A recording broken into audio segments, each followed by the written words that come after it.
My name is Shane Clegg. It's the 26th of June 2013. I'm making this video for my own health. Since possibly 2003, a lot of Indians have come into my life, and when I say Indians I mean people from India. There was recently a photograph of an Indian chap in a turban standing beside Clive Palmer. I believe this photograph was in the Townsville Daily Bulletin. Well, that chap, that Indian person, I believe, I could be wrong, but I believe his name's Singh, is directly responsible for all the trouble I've had from Indians in this town. And this is the phone hacking. Well, some of it, not all of it, but getting into my phone, calling me with these stupid requests, asking for the same person over and over and again. They even did this to me in hospital recently when I was recovering from surgery. Now what's going on at the moment is every time I go to Kmart Plaza, there'll be an Indian chap will stick close to me. It won't actually follow me. It'll either walk in front of me or around me somewhere. But this is what they do. They've done this before. It's an easy one. And the others are Chinese. Now these, they come straight from Dick Chu. Dick Chu sends them after me. Now I'll tell you why I'm making, the other reason I'm making this video is because I have to make a report to the police, a complaint about a chap that's been stalking me for some time. And the funny thing is, I wrote about him on the... Now this is how people get into my computer. I'll give you an example of this.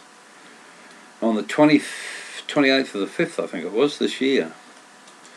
I've got it here. The 23rd of the 5th, I started writing about this bloke. Now, as I was writing about him, I was placing... He's a Sunbus driver, and I use Sunbus, the Sunbus service. As I was writing, I was placing photographs of this bloke into this document. Now, this bloke hasn't come near me for a number of months. But as soon as I put this stuff into my computer, bingo, he arrives, right? He starts turning up again. On the 21st of this month, of June, which was last Friday, I slept in. I woke up late. I jumped out of bed, had a shower, got changed, rushed up to the bus stop. And who shows up in the bus? Now, I've been using the bus service since January of this year. Is this stalker. He turns up in the bus. Now, there's more to this, and let me explain it.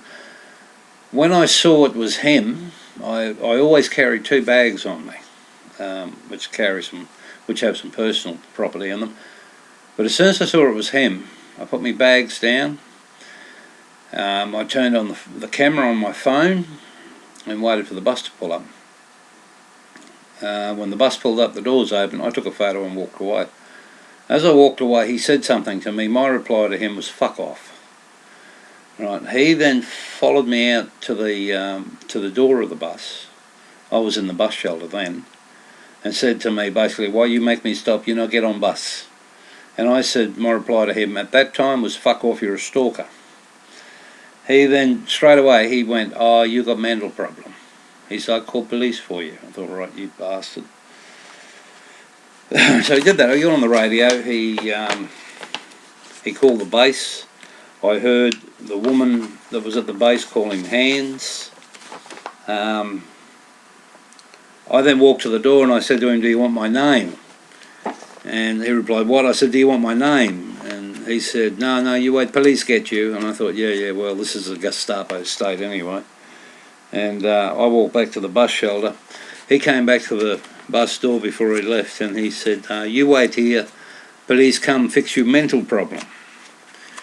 I told him to piss off. He got in the bus and drove off. Now the funny thing was, possibly 5 to 10 minutes after this happened, a grey van drove past with 3 police officers in it, with vests on, like bulletproof vests.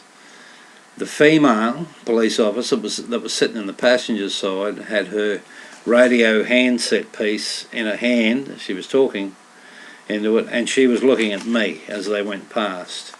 I didn't think much of it at the time, but then later it occurred to me, I thought, there's many times that this Chris Boyle and Dick Chew with their Indian mates and Chinese mates have put it around the town that I'm violent, that I'm a violent person. This is a crock, right, from beginning to end. The only times I've been violent in my life is when Clifford Little set me up in the Townsville watch house over the cannabis cigarette. And, well, I've never really been violent, but I've worked in pubs before crowd controllers were popular. And if you were a barman in those days, well, you had to put the people out yourself. And that's about it. That's as far as it goes with me. Now, the thing is, I put together 9 photographs of this stalker. Now, I have more of them on a hard drive from my old computer, but that old computer was knocked out with viruses.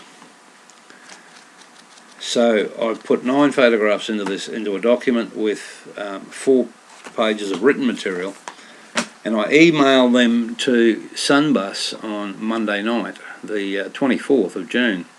I also sent a copy to PoliceLink. PoliceLink replied to me and told me that I have to make a formal complaint to a local police station.